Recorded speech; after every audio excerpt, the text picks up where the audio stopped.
Kid's an athlete, 26 years old. He's coming into his prime. I think he has potential. So apparently, he's agreed to fight August 22nd on the Edgar Munoz card, so he can answer my questions then. Welcome to the UFC. Congratulations, Impa Kasanganay. What's up, MMA fans? I am currently joined by UFC fighter Impa Kasanganay, who is currently quarantining. Impa, how excited are you to make history and be on this card? It's a blessing, really. Like getting to fight this weekend, getting to get after do what we love, but be part of UFC history, especially my second fight in the UFC. Can't compare it to anything else. Awesome. And you're representing the East Coast. What was the motivation to make you want to stay on the East Coast to train at Jim O? Well, so being at Jim O, I have a great head coach. He likes to keep it private. It's a small boutique gym, and I've met great people there. It's like learning a lot. Things are going well, and blessed to have some great training partners like Brian Barberina, Scott Holtzman, Joe Selecki, Honeycutt, Chris Honeycutt, now Chris Weidman. Like so many people to learn from, so many people to train with, and I have my cornerman over here, Diego. Say what's up, Diego.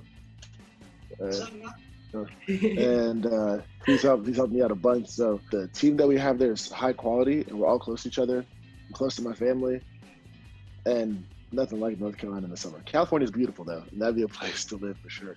That's so special, and probably another thing that's so special is that it's going to be your dad's first time cornering you. When did that idea come about? Well, it's funny that. So I asked my dad to corner me one fight ago from an LFA fight, and I said, "Dad, you want to corner me?" He's like, "No, I'll corner you." He said, "I'll corner you," and he's like, "No, I got to pray with your mom. It's kind of our thing." He calls my mom his wife, his girlfriend. So he's like, "I got to stick with my girlfriend. We got to hang out at home."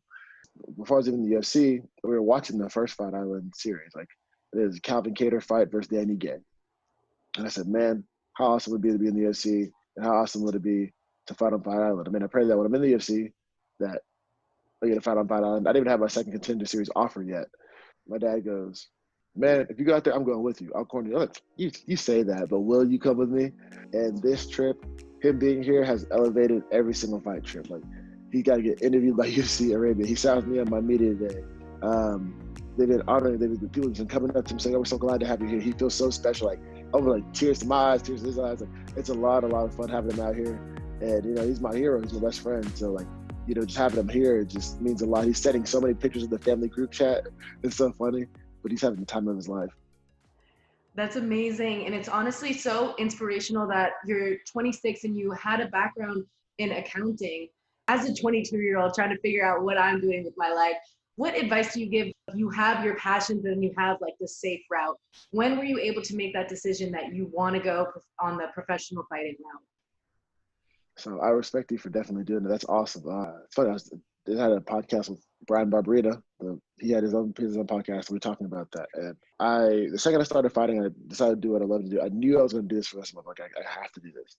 And when I finished college and I started working in accounting, I was like, okay, I'm going to focus on MMA, but I got to find a way to fully focus on this. Once I graduated college in May 2017, that's the month I was working because I was interning in that company since I was 19. So it was I've always kind of known people, and I was super excited. I love the promotion, I love the people there, but I just knew it wasn't what I was called to do. I had one monitor on my accounting and four other ones on MMA, jiu-jitsu, boxing specifically, and it's all I wanted to do.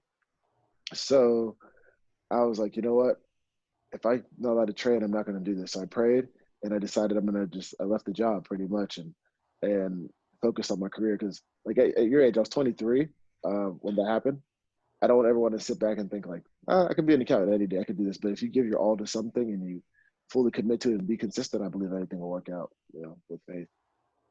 I'm sure a lot of people out there and myself needed to hear something like that, because a lot of people are in that similar boat of working that 8 to 5 and have other aspirations that they want to pursue.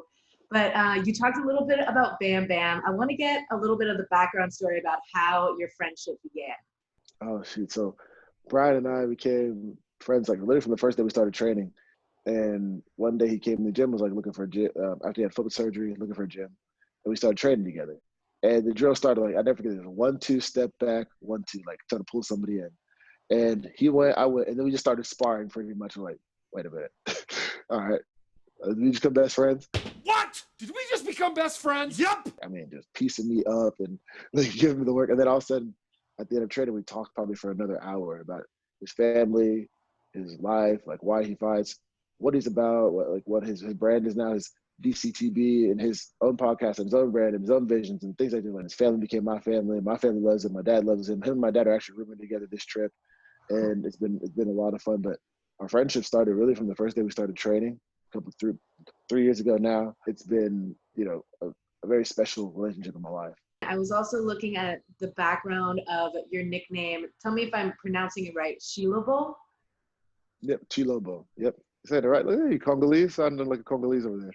That's good. Can you tell me about the meaning towards that and how you acquired that nickname?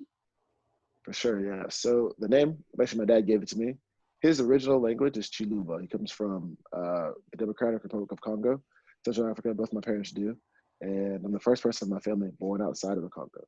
So for me, I wanted to have a name that represented my culture, but also my faith. My dad was so excited. He's like, we can call you Chilobo, or they were going to do different names, and they landed on Chilobo. He's like, this is what it means, mighty warrior under God. If you tell somebody in my village Chilobo, it means like strength, power, like you honor God and what you're doing. And I was like, okay, that's the name I'm picking for sure. Be the first fight I'm walking out to with a Congolese flag and a United States flag.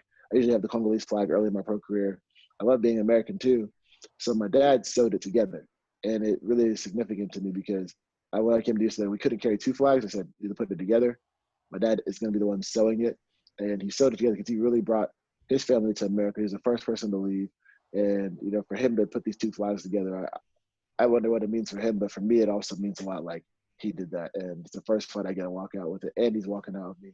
And in my fight kit, I'm wearing Congo. So it all came from there. And that's kind of what the name carries for sure. You fight with so much honor and a warrior spirit. It's honestly so entertaining to watch. Lastly, do you have anyone that you want to just give a shout out to and give thanks for, how far you've come in this career so quickly? Oh man, well, first of all, thank God, because without him I wouldn't do it. I can't do it without him. I don't want to do it. I'd be lost. I gotta thank Diego over there. Yeah, Diego.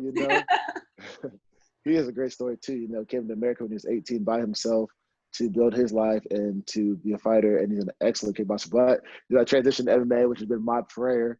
So, but he can still kickbox and go to glory and be champion. So that's not even worried. But he's awesome. He's awesome, and he's been here helping me out. So I'm grateful for him. For sure, I'll connect y'all for sure. And I love what I get to do. I just got to say thank you to my family, thank you to my coach, thank you to you for having me on here, and thanks to UFC. It's an honor to be a part of this, and I'm really proud of you. It's cool to see you going after your dreams and keep going after it. Keep going after it. I'll be praying for you for sure. Thank you so much. Maybe one day when you're getting a title shot, I'll be, in the media room ready to interview you. Hey, speak that. We'll remember this day for sure. We will. I'll keep this interview. We'll have that. We get that title, claim that title, keep defending it. We'll just keep talking. Like, hey, it all starts. That's kind of how it was. I remember I used to say, wait till in the UFC. Like Diego and I used to talk for hours every Friday after sparring at this restaurant called Viva Chicken back home. They're like, wait till we're in the UFC. Watch what we're doing. And we always laugh. We were sitting here when we got here like, man, Viva Chicken in Gastonia, North Carolina to Abu Dhabi. Viva Chicken to Contender Series. Viva Chicken to our UFC debut. Viva Chicken to claim victory this weekend. It's like, we would sit there and like, man, we're in the UFC. We challenge each other to get better in faith, how we dressed, how we talk to ourselves, how we talk to people, what can we let go of, and like we both been growing. So it's like you keep doing that. Like I'm gonna see you on Media Row, and you talking right to you. So I love that. For sure. Thank you so much for the time. If you want to catch this fight, it is going to be this Saturday on Fight Island. Again, thank you so much, and I'll be sending you the link to this video once I'm finished editing it.